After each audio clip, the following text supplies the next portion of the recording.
Hello everybody! Today I'm going to be wrapping up all of the books that I read in January.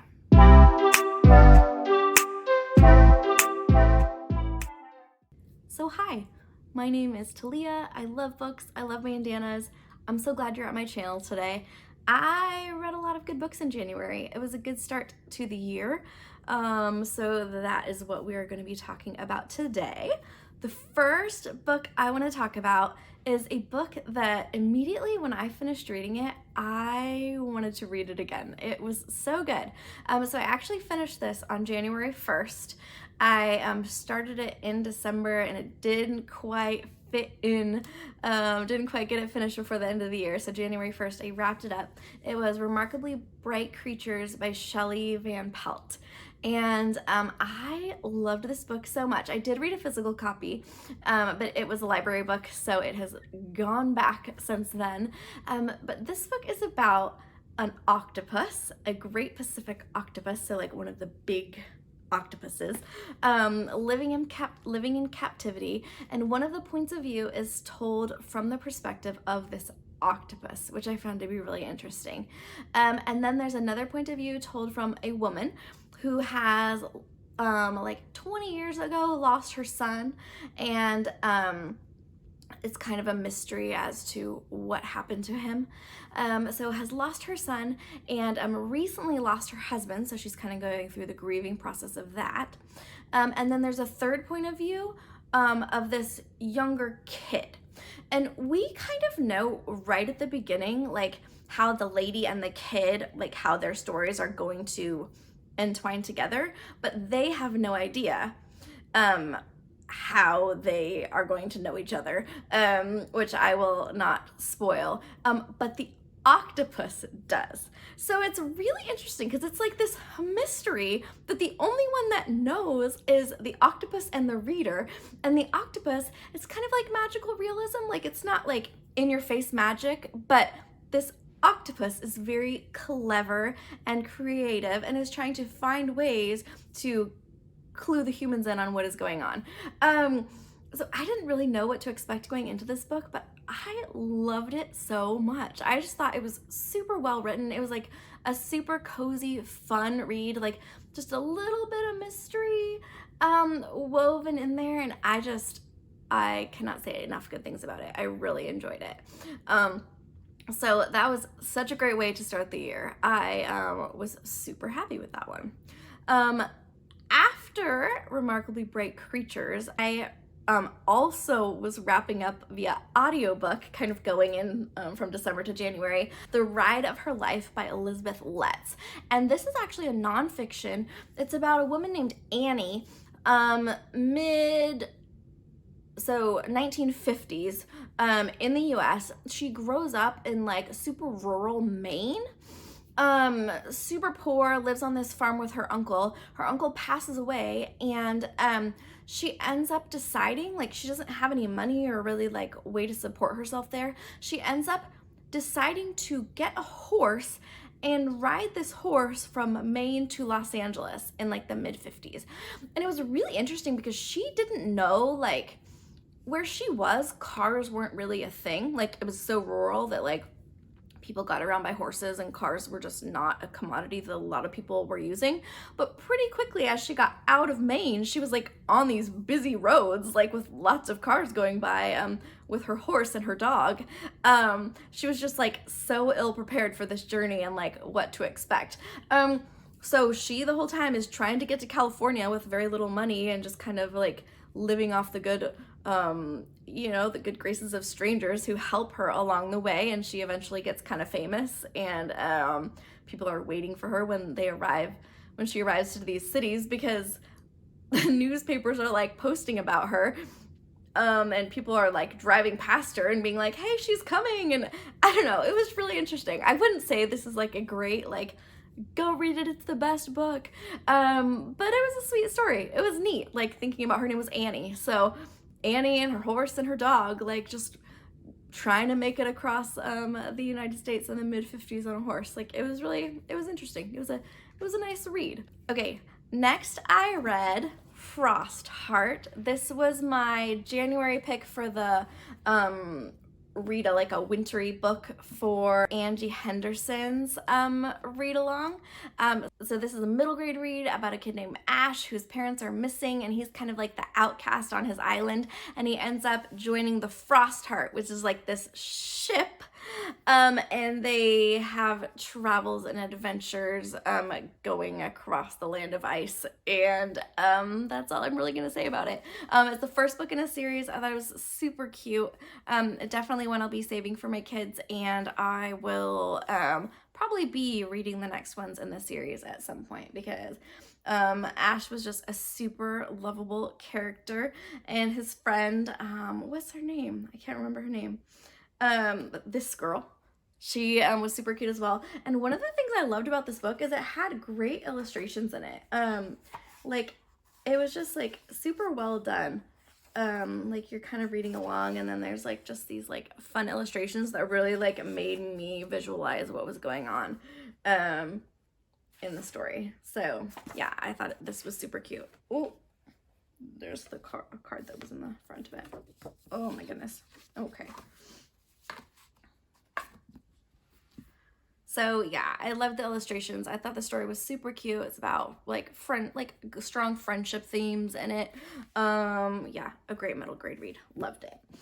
Okay, next, this was my nonfiction pick for Angie's book club, and this also was a book picked by the Grape Jelly Library. Flo picked this for our like monthly read pick for Dusty Book Sniffers monthly book. So this was a book that was and part of a couple different read alongs for me this month. And this book is a book that everyone who has benefited from modern medicine in any way should read, because if you have benefited from modern medicine at all in the past 70 years or so, you have benefited from the life of Henrietta Lacks. So Henrietta Lacks was a woman mid-50s that was diagnosed with cervical cancer while she was having a procedure done to try to help treat her cervical cancer. They took some of her cells, which was common practice in this day and age, to take the cells of the patient. They took it to a lab, and they were doing experiments on that time, trying to grow cells out of the lab for testing. And her cells ended up being amazingly good at reproducing. So they were basically you'd put them in a petri dish and they would just grow and grow and grow and grow and grow. So they took these cells, she had absolutely no idea they took them, and they started reproducing, and they sent them to labs around the world. And basically to this day, most labs around the United States, around the world, have the cells of Henrietta Lacks in them. She has been responsible, her cells were one of the main reasons that we have the polio vaccine, tons of cancer research, genetic mapping, the Genome Project, was part of her cells. Just incredible what they were able to do with these cells. So part of this book is about that, just how amazing that is, and part of this book is about just kind of the ethics about what they did, and the fact that they took her cells without her knowing. Her children had no idea that this happened. Her cells, initially they were given for free, but as cells have become as cell labs have been set up, they are available for purchase. So people have made a lot of money on these cells. So it's kind of about the ethics of that. And then it touches on the ethics just about testing, and the fact that she was Black, and a lot of Black people were used in super sketchy ways for testing during this time period. So yeah, the reporter Rebecca Skloot, who wrote this book, she researched for 10 years and ended up meeting all of her family, who was super, when they found out about this, were very, I don't know, they just have endured a lot from this whole process, and their mother's cells and reporters, and it's just crazy what this family has had to endure, and this book just does a great job of capturing it all. So yeah, 10 out of 10. loved it. Feel like it is something that everyone should read. It was super, super just informative and made me be like, wow, thank you, Henrietta, for the sacrifice you didn't even know you made. And yeah, read it. So good. Definitely a great nonfiction to pick up. Okay, next, The Woman in Cabin 10, Ruth Ware. So this was a book club pick for this month, for the month of January, and I was so underwhelmed by this. This was my first Ruth Ware book, and I had high hopes. Like, Ruth Ware is all over the booktube, all over everywhere. I've heard raving reviews about Ruth Ware books. I've seen Ruth Ware like on Book of the Month, I'm pretty sure. So I had high hopes, and this book just fell so flat for me. Like, I just felt like it was a hot mess. So we have this girl, and she, right at the beginning, she, like, her house is broken into, and she's like kind of super stressed about this. And then she goes on this assignment to this luxury cruise ship that has like 10 only like 10 rooms, and it's like the maiden voyage, and she's like one of the reporters on this ship. And then she thinks she witnesses a murder, and we kind of go from there. So I won't go too much into like all the things that happen. I will just say I thought the whole thing was just pretty unbelievable. I mean, I know with thrillers there have to be like some coincidences that happen to like pull it all together.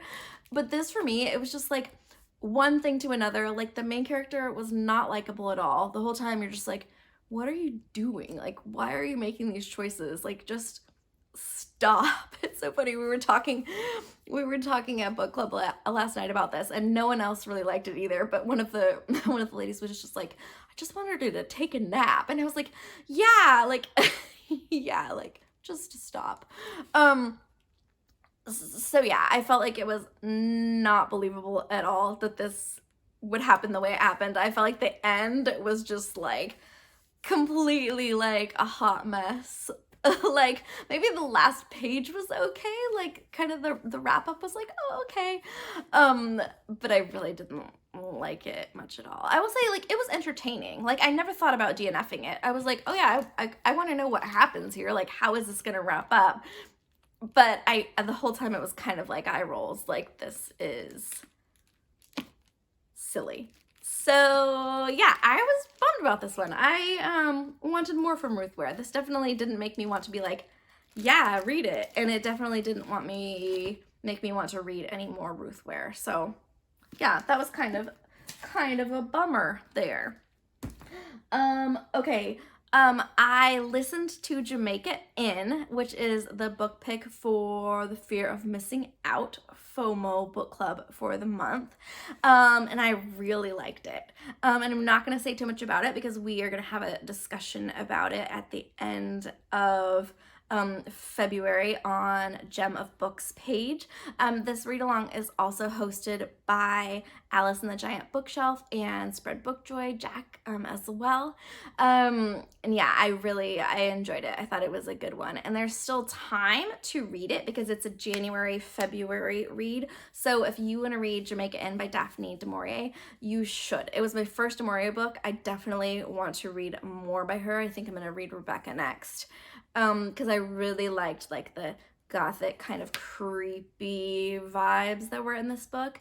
And I listened to the audiobook and I thought the narrator was great. Like, the voices he did for some of these like creepier characters, particularly the gentleman, was phenomenal. So yes, I'll leave that where it is, because again, there's going to be a good discussion at the end of the month about that one.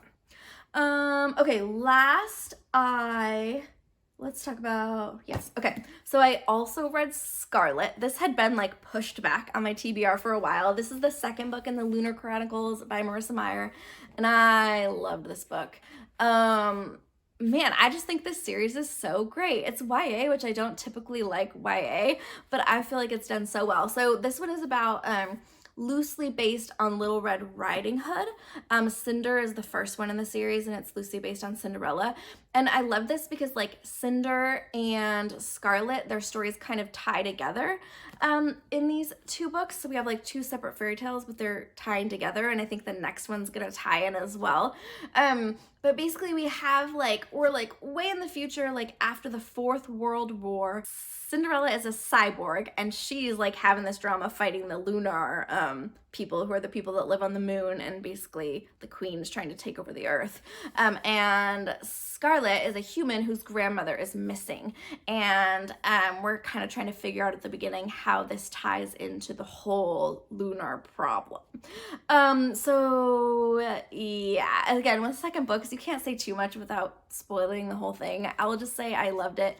Loved all the characters, loved just how the story came together. Super fast paced, it's really interesting. I loved it. I cannot say enough good things about this series. So if you're looking for like a good like fantasy / sci-fi, like tiny bits of romance in it, but nothing like crazy. Yeah, I really enjoying this series a lot. Okay, last I read, not the whole thing, just this much.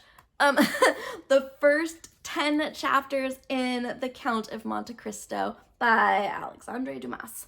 So this was written mid-1800s. Our main character is Edmund. He is imprisoned for a crime that he did not commit, and eventually is going to get out and wreak some havoc on the people who put him where he is. So this is for the serialized book club over at Dusty Book Sniffers. We are reading 10 chapters a month throughout the year.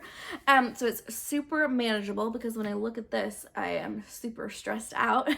But you see I have my little blue tabs for the first couple of months. So that's how much we have to read each month. So that's a little bit more manageable.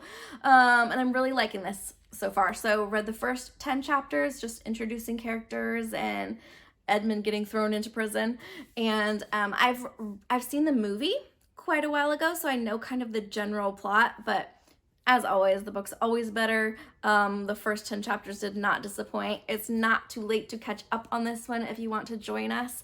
I'm really liking reading the 10 chapters at a time. I feel like if I just picked this up and was gonna read it, I would feel like I had to read it quickly because it's so big that I'd be like, okay, gotta keep going. But when you have only 10 chapters, which by the way, this book was originally released as serialized. So it was released just little chunks at a time. So we are reading it kind of the way it was intended to be read, in smaller chunks. So I feel like when I have only a small chunk to read, I can kind of read it slower and really digest it, and just pay attention to the details of what is going on in the story. So I'm really liking this, and I will be continuing that, throughout the year. So those are the books I completed in January. I have a couple others that I'm working on right now that I think I'm just gonna save for a future video for time constraints today. But it was a good first month of the year. I completed more books than I thought I was going to actually be able to complete. So that was fun. I think I'm ahead of the Goodreads goal. It's good to start off ahead. You don't want to start off behind for the year. So yeah, I think that's all I'm gonna say for today. I hope you're doing well wherever you are. I hope you take some time today for yourself to read a good book or two. And if you are having a bad hair day, just wear a bandana. Bye.